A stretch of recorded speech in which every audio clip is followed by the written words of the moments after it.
Hello, I am Bryce Hardy, and I did my research project on the Green New Deal. So here's a quick overview of what I'm going to cover in the presentation. I'm going to give you all a quick background on the Green New Deal. I'm going to talk about what the Green New Deal hopes to solve.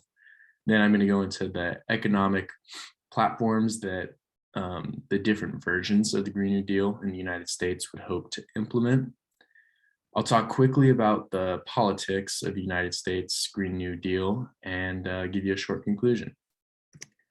So as most of us know, Alexandria Ocasio-Cortez is really the front runner for her personal Green New Deal idea. And on the right is Senator Edward Markey, who's also kind of her partner in creating this Green New Deal 2.0. And that's right, it is 2.0. This really arose in 2018, but originally it was around 2008 in the Obama administration that there was a Green New Deal idea in the United States. And at the same time, the United Nations Environment Program came up with their own global Green New Deal. And so this is not a brand new policy of any sorts.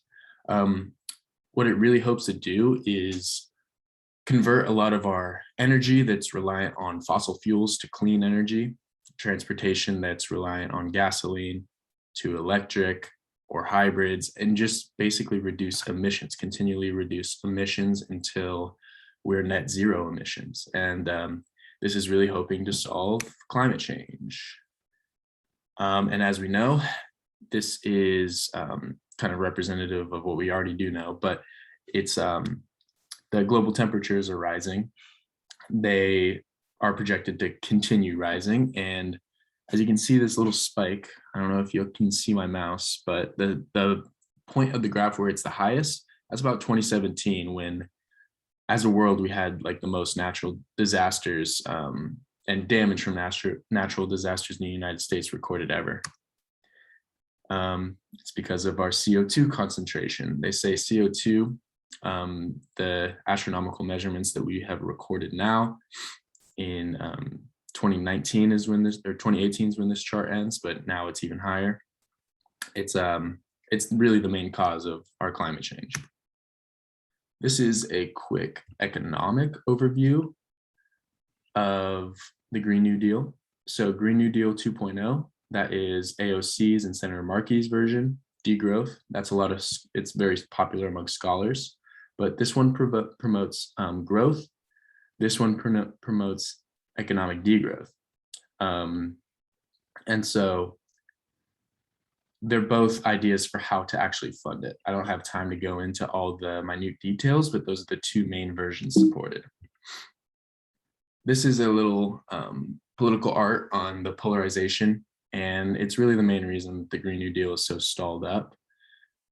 And everyone's sick of hearing it, but yes, we are very polarized as a country when it comes to our political beliefs. And it's like a 50-50 split when it comes to the Green New Deal. Not a lot of Republicans or Republican voters are in support of the Green New Deal.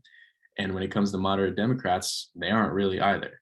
So yeah, I mean, it's really the number one reason why it's so stalled up. It hasn't made any progress, hasn't seen any real variance that have been presented in Congress at all. It's really a lot of scholars that are trying to come up with new ideas.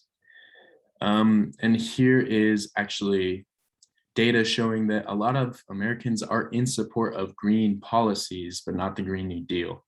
So things like clean water, making renewable electricity, and then regulating CO2, which is really a huge part of the Green New Deal, and then vehicle fuel efficiency, which is like getting people from stopping in burning fossil fuels like crazy.